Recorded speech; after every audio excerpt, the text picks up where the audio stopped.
In the wilds of the Kanto region lives a family of Bulbasaurs. There's Papa Bulbasaur, Bulbasaur. Mama Bulbasaur, Bulbasaur. Baby Bulbasaur, Bulbasaur. Happy Bulbasaur, Bulbasaur. Curious Bulbasaur, Bulbasaur. Sleepy Bulbasaur. And Uncle Ivysaur. Ivysaur. This family of Bulbasaurs... Wait a minute. Wait, that's not a Bulbasaur. That's a Metang. Why does it have a flower on its head? Back again, Pokemon fans. This time with another Pokemon review. Today we'll be taking a look at Metang from Wicked Cool Toys. If you're looking to find out whether the figure is worth it, it absolutely is. I also included the new Bulbasaur figure, along with quite a few other Pokemon. If this is your first time visiting the channel, then welcome. This is a story about Metang, called Metang Makes Friends. So hang on tight, Pokemon fans. We're going for a ride. Now let's get back to our story. So this is Metang. He's a Steel-type psychic Pokemon, who kind of looks like a robot. Metang was raised in a lab on the edge of the city with quite a few other Pokemon. The scientists that raised Metang were studying him for his psychic abilities. They wanted to see how he would interact with other psychic Pokemon, especially in battles. Most trainers know Metang is known as the Iron Claw Pokemon, which makes him sound fierce. But this Metang was an exception. He was afraid to battle, and more than anything, he just wanted to make a friend. Even though there were lots of different Pokemon in the lab, the scientists kept them separated. Metang would always see them in passing. Every now and then he would see a new Pokemon. This was his chance to make a new friend. Beat it, twerp! Can't you see we're walking here? Even when some of the other Pokemon weren't so nice, Metang didn't let it get him down. Sometimes even the scientists were down on Metang. This one doesn't do so well in battles. Yeah, but the boss insists we try again. Alright. Metang didn't understand why battling seemed so natural to the other Pokemon. He wanted to do well, but there was no motivation, no purpose. He truly didn't understand what they were battling for. His heart just wasn't there. Metang was really smart and very strong. And when he did try, it was kind of a mess. What? He just tore up all the trees. Metang just didn't understand his own strength and how to use it. The scientists didn't train the Pokemon. They were just supposed to observe them in their natural state. What good is a Pokemon that doesn't know how to battle? I think I know exactly what to do with you.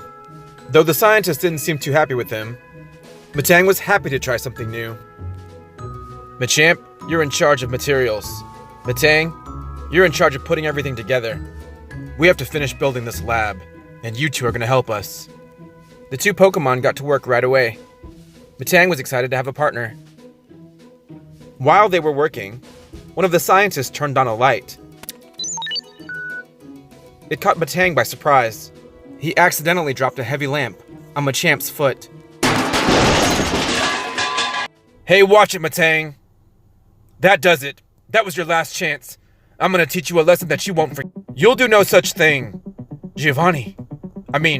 Boss. Pack everything. This location has been compromised. We're moving everything to the main lab, now. Metang had no idea who this man was. He'd never seen him before. But just like that, Metang was loaded into a crate, along with all the other Pokemon, ready for transport. I don't get it. Why don't we just use Pokeballs? That's how the boss wants it. You got a problem with that, take it up with him. Back the truck up. This is the last one. Hey, it's the cops! Let's get out of here! Freeze! Hands in the air! Come on, we gotta go! Leave him! Leave him! It doesn't matter, just let's go! Metang watched the scientist drive off without him. Dang it. They got away again. Giovanni's crew again, huh? What'd they leave this time? Take a look. Huh. Are you telling me they left a whole Pokémon? Why is he in a crate? Metang could hardly see the agents. What kind of Pokémon is that, Agent C? I think it's a Metang, sir? Metang, huh? Well, let's call it in. We can get him to a shelter. Find him a nice home. Metang was still scared and shaken from everything that just happened. Yeah, this is Agent... Yeah. The strangest thing happened next. Metang thought he saw something floating just outside the cage. Meow. He could tell that it was a Pokémon, but it was hard to see. For some reason, it opened the cage door. Metang had never seen this Pokémon before, but he wasted no time freeing himself of the cage. Both agents heard the door open at the same time. Stay calm, Metang. Stay calm. We're just trying to help you. Hey, wait! Metang flew as fast as he could down the alleyway. He was too afraid to understand that the agents were trying to help him. Dang it. He got away too. My kid would have loved a Pokémon like that. Yeah, mine too.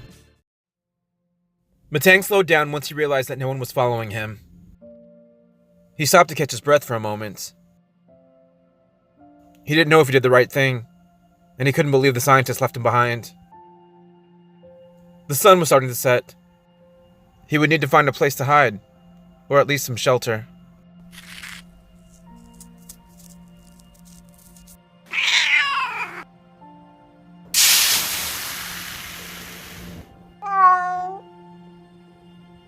Metang definitely didn't know the streets of the city. As he walked along the back alleyways, he really didn't know what to do. He heard voices not far from where he was. It scared him. That's when he saw something he'd never seen before. Wow, Lily, what's his name? It's a she, and her name is Snowy.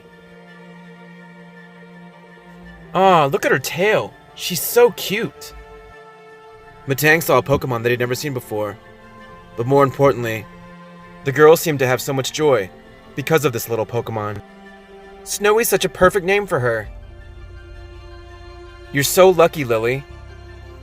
Everyone looked so happy. Metang never had a friendship with the scientists. Not like this.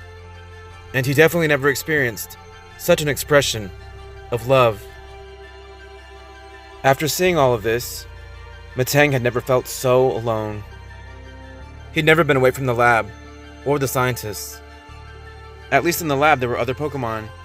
Friends or not, it was so comforting, and it was still home. Metang was on his own.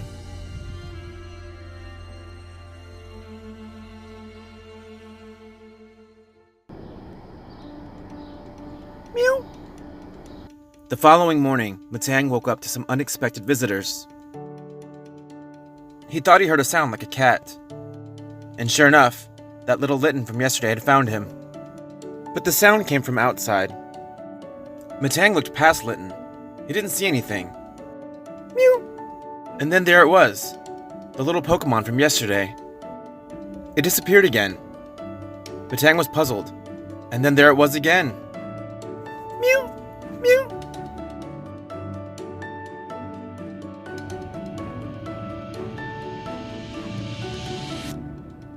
Metang had a feeling that the little Pokémon wanted him to follow her. So he did. He still didn't know where she came from, why she helped him the day before, or where she was going now. Then all of a sudden, the little Pokémon stopped. Mew.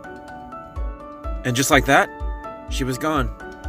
Metang looked around for a second, hoping that maybe she'd reappear. Metang was so busy chasing the little Pokémon, he didn't realize where he was. He'd never truly been in nature. Not like this. Metang was overwhelmed by the beauty of the forest. He'd never seen a real river, or heard the water flowing in a babbling brook. He was mesmerized by the sunlight reflecting off the water. He saw his first waterfall. He happily hovered over beautiful green grass. He felt the sunlight on his face. He saw where man met nature. And he even saw his first wild Pokémon. Bulba! At first he thought it was just one little Bulbasaur. And then he saw something in the bushes. It was like a nest of Bulbasaurs. He'd never seen so many in one place. Bulbasaur! With a strong call, all the little Bulbasaurs lined up. They marched past the Snorlax. Metang was amazed. He'd never seen anything like this before. Even Snorlax couldn't help but notice all the little Bulbasaurs. Snore. The next day, Metang returned to the forest. He was excited to see what new experiences he would have today. That morning, he made a promise to himself. After reflecting on all the good things he saw, Metang was filled with hope. The forest was a new chance for Metang to start over again. Metang was determined to make friends. He knew he could do it. Especially here. He already had help.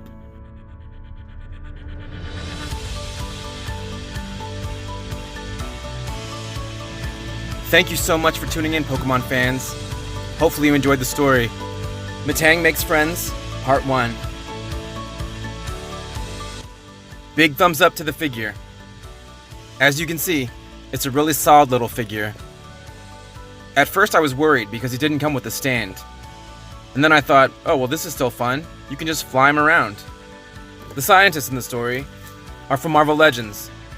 They're AIM scientists. Because it was so rainy the last month, I was trying to find a way to start making the videos indoors, so I needed to set up a lab, and these guys fit in perfect, especially for the story with Metang. As of now, I have the story in 3 parts, because I couldn't work on the Lucario video without the piece that I was missing. I'll also do a story with Snowy and Lily. I just got that figure not too long ago, and they're fun too. Thank you so much for being patient with me, Pokemon fans. I can't thank you enough for all your support. It means a lot. I'm really trying to make nice stories that I hope you enjoy.